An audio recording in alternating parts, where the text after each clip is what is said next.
Ever feel like social media's a battlefield, tearing at your confidence, or your 9 to 5's a storm drowning your peace? Here's a secret. Marcus Aurelius, Roman emperor, faced betrayal and war, yet found calm by controlling his mind, not his circumstances. Stoicism isn't just ancient wisdom, it's your shield against modern chaos. I've been there, lost jobs, broken dreams. It taught me to thrive, not just survive. In this series, we'll show you how to master your emotions, turn pain into strength, and live boldly. Hit subscribe, try a 24-hour Stoic challenge, and share your story below. Join our community to find peace in any storm. Step 1. Practice amor fati. Life is like a battlefield full of storms, where winds of change blow relentlessly, and challenges and losses come unceasingly. Marcus Aurelius reminded us, you have power over your mind, not outside events. Realize this and you will find strength.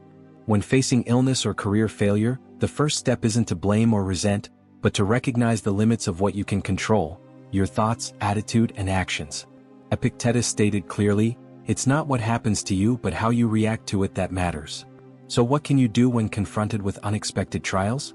Try to see failure as a forging fire, not to burn you but to temper your character. Seneca said, "It is not the man who has too little but the man who craves more that is poor." When you lose someone dear, you cannot undo that loss, but you can choose to love your pain as an inseparable part of your life story. This is the essence of amor fati, praised by Nietzsche. To love your fate even when it's harsh and thorny. Do you dare accept that every adversity shapes you into a stronger, more mature person? John Maxwell, an American leadership expert and author, emphasizes, growth comes from learning to respond well to adversity, not avoiding it. This is straightforward advice for young people struggling to find meaning and value in a chaotic world. When life is a tense battlefield, will you control your mind or let it control you? Ask yourself, what am I focusing on? Are things beyond my control stealing my peace? Do I dare face the winds of change to grasp greater opportunities ahead? Experienced soldiers often remind us, resilience doesn't always come from physical strength but from holding firm mentally in the storm. In practice, simple daily meditation focusing on breath and the present moment is an effective way to train your mind, helping you stay steady no matter the chaos outside. To apply Stoicism in daily life, start small. When bad news arrives, instead of reacting negatively, pause and ask, what can I do to improve this situation? When criticized or disappointed, tell yourself, what can I learn? What is within my power to change and what should I let go? This way, you don't just live with reality, you actively turn adversity into strength. The story isn't about avoiding storms, but about rebuilding your shelter right in the heart of the storm, becoming the master of your mind, not a slave to circumstances. Do you truly dare to take control of your life? This question is not for the fearful but for the mature, those who face fate head-on and turn it into living courage, a courage that nothing can take away. Step 2. Forgive but don't forget. Life's a stormy sea and Stoicism is my anchor. When my business partner stabbed me in the back, stealing ideas and clients, I was raging, like a fire ready to burn everything down. But Epictetus hit me hard, you have power over your mind, not outside events. Forgiveness isn't about them, it's about dousing that fire so it doesn't consume you. I visualized cutting the cord tying me to that betrayal, like a sailor slicing a frayed rope to sail free. It worked. I let go but I didn't forget. Those lessons sharpened my instincts. Ask yourself, what grudge is weighing you down? What would happen if you cut that cord today? Seneca said, we suffer more in imagination than in reality. When I lost my mom to cancer, I kept replaying the what-ifs until they choked me. Stoicism taught me to forgive the universe for its cruelty and myself for being human. I wrote a letter to her, not to send but to release the pain, a simple act that felt like a sunrise after a long night. Brené Brown, a researcher who gets vulnerability, says courage starts with letting go. Try this. Write down one thing you're holding on to and burn the paper. What's stopping you from forgiving yourself or others to move forward? When my career flatlined after a layoff, I felt like a soldier ambushed in a war I didn't sign up for. Marcus Aurelius reminded me, the impediment to action advances action. What stands in the way becomes the way. Forgiveness meant not hating the company or myself for failing. Instead, I used the lesson to set boundaries, saying no to toxic jobs, yes to growth. Jocko Willink, a Navy SEAL turned leadership coach, preaches extreme ownership. I owned my response, updated my skills, networked intentionally, and landed stronger. What failure can you forgive to clear the path for your next step? Step 3. Reframe your perception. Life's a rugged trail and Stoicism is my compass. When my marriage crumbled, I felt like a hiker lost in a blizzard, blinded by betrayal. Marcus Aurelius hit me square: you have power over your mind, not outside events. Realize this and you find strength. That divorce wasn't my failure, it was a storm revealing my resilience. I reframed it: instead of, "I'm unlovable," I told myself, "this freed me to find real love, starting with myself." Try this. Next time pain hits, write down one negative thought, then flip it to a lesson.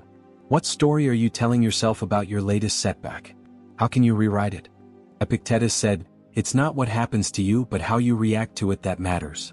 When I got passed over for a promotion, the sting was real, like a punch in a street fight. But I didn't let it define me. I shifted my lens. This rejection showed me where I need to grow. I took a course, networked harder, and landed a better gig. Angela Duckworth, the grit expert, talks about perseverance as passion plus purpose.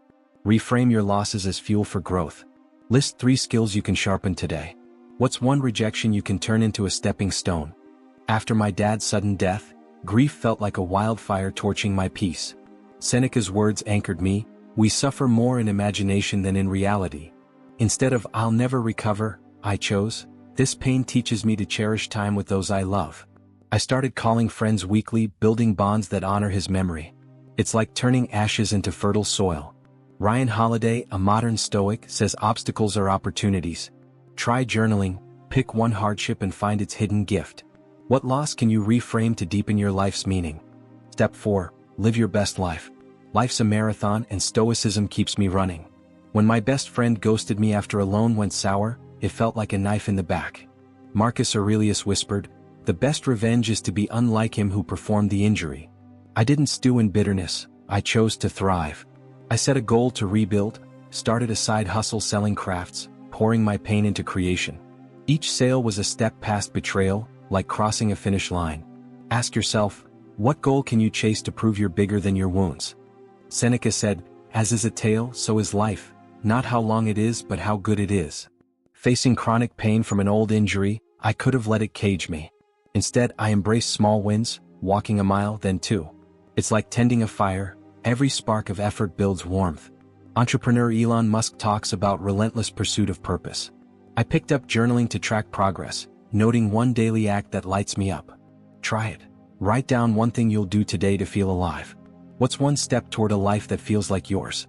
When my sister passed, grief was a tidal wave, threatening to drown me. Epictetus reminded me, what need is there to weep over parts of life? The whole of it calls for tears. I didn't just survive, I honored her by living boldly, taking that trip to Italy she always dreamed of. It was like planting a flag on a mountain I'd conquered. Psychologist Jordan Peterson pushes aiming high to find meaning. Set a goal that scares you, a new skill, a bold move. How can you live so vibrantly that loss becomes a reason to grow? Step 5. Cultivate self-compassion.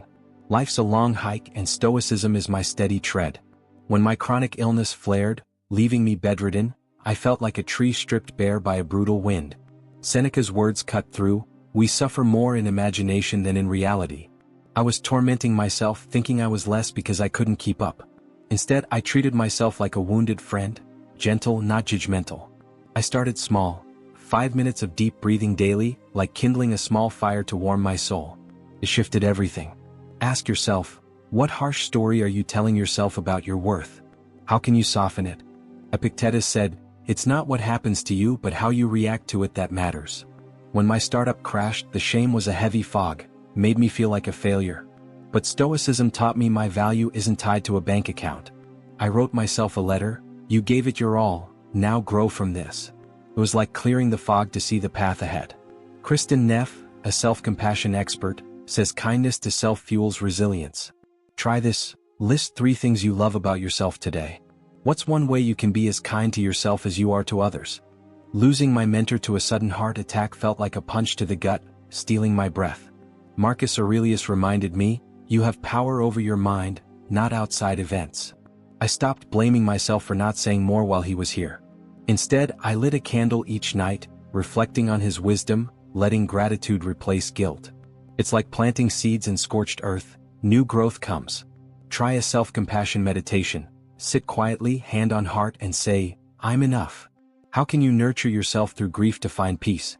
Stoicism teaches us to stand tall in life's storms, mastering our minds to find peace and strength. Take charge today, pause, breathe, and choose courage. Try one Stoic practice for 24 hours and share your story below. Hit subscribe, like, and join our Stoic community. Let's keep building resilience together.